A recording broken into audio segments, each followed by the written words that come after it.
శుక్లాంబరధరం విష్ణుం శశివర్ణం చతుర్భుజం ప్రసన్నవదనం ధ్యాయేత్ సర్వవిఘ్నోపశాంతయే శకటభంజన యోగ నిద్రోక్త కవచన్యాసం శ్రీ నారాయణముని ఇట్లు పలికెను. ఒకసారి నందుని భార్యయగు యశోదాదేవి ఆకలిగొన్న శ్రీకృష్ణుని ఒడిలో చేర్చుకుని ఆనందంగా పాలిస్తూ ఉండెను.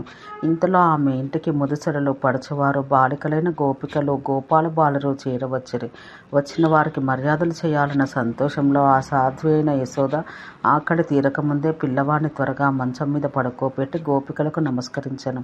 వారికి తైలం, సింధూరం, తాంబూలం, భూషణాలు, వస్త్రాలు, భుజించు పదార్థాలు ఇచ్చిచుండెను. ఇంతలో ఆకలితో ఉన్న మాయాప్రభువకు శ్రీకృష్ణుడు తన పాదాలు చాచి ఆడించుకొనుచు ఏడ్చిచుండెను. అది మాయానటనం. ఓ నారద, అట్లు తన్నుకొనుచుండగా సమీపాన ఉన్న బండి చక్రానికి ఆ పాదం తాకెను. ఆ విశ్వంభరుని పాదపు దెబ్బకు అది పొడి పొడి అయి బండి మొత్తం విరిగెను. విరిగిపడిన దాని కర్రలు తాకి పాలు, పెరుగు, వెన్న, నెయ్యి, తేనె పాత్రలన్నీ పడిపోయి పదార్థమంతా నీలపాలయ్యెను.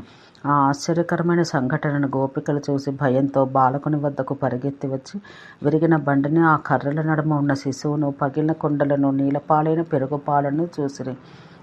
పాలను భయంతో యశోదాదేవి కర్రలను తొలగింపజేసి తన మాయ చేతనే ఏ ప్రమాదం రాకుండా కాపాడబడిన కుమారుని ఎత్తుకొనెను.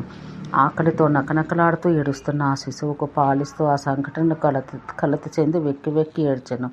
ఏం ఆశ్చర్యం! హఠాత్తుగా బండెట్లు విరిగింది, అట్లు విరుగుటకు ఏమి కారణం కనిపించటలేదే అని గోపాలురు బాలకులను అడిగిరి. దానికి బాలకులందరూ మా మాట వినండి, నమ్మండి, శ్రీకృష్ణుని పాదపు దెబ్బకే బండి విరిగిందని పలికిరి. ఆ మాటలు విని గోపాలురు గోపికలు సంతసంతో నవ్వుకొనిరి. రేపల్లెలోని జనం ఆ వార్త విని నమ్మక ఇది అసత్యం అన్నారు. ఆ శిశువుకు చేయాల్సిన స్వస్తిమంగళం బ్రాహ్మణ శ్రేష్ఠులు చేశారు. ఒక బ్రాహ్మణుడు శిశువు శరీరాన హస్తముంచి కవచమంత్రం పఠించెను. ఓ నారద, ఆ కవచం సర్వరక్షణ చేయునది.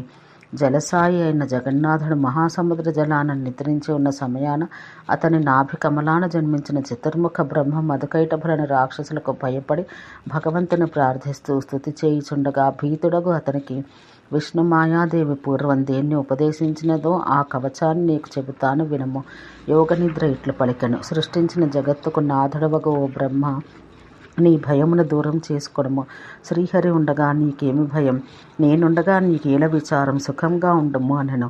నీ ముఖమును శ్రీహరి కాపాడుగాక. నీ శిరస్సును మధుసూదనుడు, నీ కన్నులను శ్రీకృష్ణుడు, నీ నాసికను రాధికాపతి రక్షించుగాక. మాధవుడు నీ కర్ణములు రెండింటినీ, కంఠమును, శిరస్సు పైభాగమును కాపాడుగాక. హృషికేశుడు నీ కింది పెదవిని, గదాగ్రజుడు నీ పలువరసను రక్షించుగాక. నీ నాలుకను రాసేశ్వరుడు, ధర్వడను సర్వవ్యాపకుడు వామనుడు రక్షించుగాక. ముకుందుడు నీ వక్షస్థలాన్ని, దైత్య సంహారకుడు నీ గర్భమును రక్షించుగాక. నాభిని జనార్దనుడు, మేహనమును విష్ణువు కాపాడుగాక. పురుషోత్తముడు పిరుదులను, గుహ్యమును రక్షించుగాక. అన్ని సంకటాలలో, అన్ని ప్రదేశాలలో నృసింహుడు నీ హస్తాలను, వరాహమూర్తి నీ పాదాలు కాపాడుగాక. నీ ఊర్ధ్వ భాగాన్ని నారాయణుడు, కింది భాగాన్ని కమలాపతి రక్షించుగాక. నీ తూర్పు దిశను గోపాలుడు, అగ్ని దిశను రావణాంతకుడు, వనమాలి దక్షిణ దిశను, వైకుంఠుడు నైరుతి దిశను కాపాడుగాక. సజ్జన రక్షకుడు వాసుదేవుడు పశ్చిమ దిశను, పుట్టుకలేని విష్ఠరస్రవుడు ఎల్లప్పుడూ నీ వాయువ్య దిశను రక్షించుగాక. జలజాసనుడు తన తేజస్సుతో నీ ఉత్తర దిశను, ఈశ్వరుడు ఈశాన్య దిక్కును కాపాడుగాక. అంతటా శత్రుజేత రక్షించుగాక. జలమందు, నీళ్ళ మీద, ఆకాశమున, నిద్రలోను నేను రాఘవుడు రక్షించుగాక. పూర్వం నేను స్మరించినంత మాత్రంతో దయతో శ్రీహరి నాకు ఉపదేశించిన అద్భుతమైన ఫలమిచ్చినట్టు ఈ కవచం నీకు చెప్పాను. పూర్వం 100 ఏళ్ల ఆకాశాన్ని నిలిచి భయంకరమైన యుద్ధాన్ని నేను శుంభరాక్షసునితో చేయాల్సి వచ్చింది. గురి కనిపించని భయంకరమైన ఆ శంభునితో సంభవించిన యుద్ధంలో ఆకాశాన్ని నిలిచిన నాకు ఈ కవచం లభించగానే దీని మహిమ వల్ల వాడు ఓడించబడి చచ్చి నేల మీద పడెను. శుంభుడట్లు చావగానే ఆకాశమును నిలిచిన దయాళువగు గోవిందుడు కవచంతో పాటు నాకొక మాలనిచ్చి గోలోకానికి వేయించేసెను. ఓ నారద, కల్పాంతరాన జరిగిన ఈ వృత్తాంతం దయతో నీకు చెప్పాను. ఈ కవచ ప్రభావం వల్ల లోపలి భయం ఉండదు. 1,000,000 సంఖ్యలో బ్రహ్మలు నేను చూస్తుండగా గడిచిపోయిరి. నేను శ్రీహరితో పాటు ప్రతి కల్పమున నేనును స్థిరంగా ఉందును అని యోగనిద్ర బ్రహ్మకు చెప్పి కవచమిచ్చి అంతర్ధానమయ్యను. అప్పుడు కమలోద్భవుడు జంకు లేకుండా స్వామి నాభి కమలాన నిలిచి ఉండెను. బంగారు తాయెత్తులో ఈ కవచం లిఖించిన పత్రం బిగించి మెడలో కాని కొడి హస్తమున కాని విఘ్నుడెప్పుడూ కట్టుకోవాలి. అట్టివానికి నీరు, అగ్ని, జలం, శత్రువుల నుండి భయం కలగదు. జలమందు, స్థలమందు, ఆకాశమందు నిద్రాదశ ఎందు వారిని భగవంతుడు రక్షించును. యుద్ధరంగాన, పిడుగుపాటులో, ఆపదల్లో, ప్రాణ సంకట సమయంలో ఈ కవచం స్మరించినంతనే జంకు భయము లేనివాడగును. ఈ కవచాన్ని శంకరుడు కంఠమును బంధించుకొనియే పూర్వం త్రిపురాలను కష్టసాధ్యులైన ఆ త్రిపురాసురులను విలాసంగా సంహరించెను. కాళికాదేవి ఈ కవచాన్ని కట్టుకుని రక్తబీజ రాక్షసుని నమిలి చంపెను.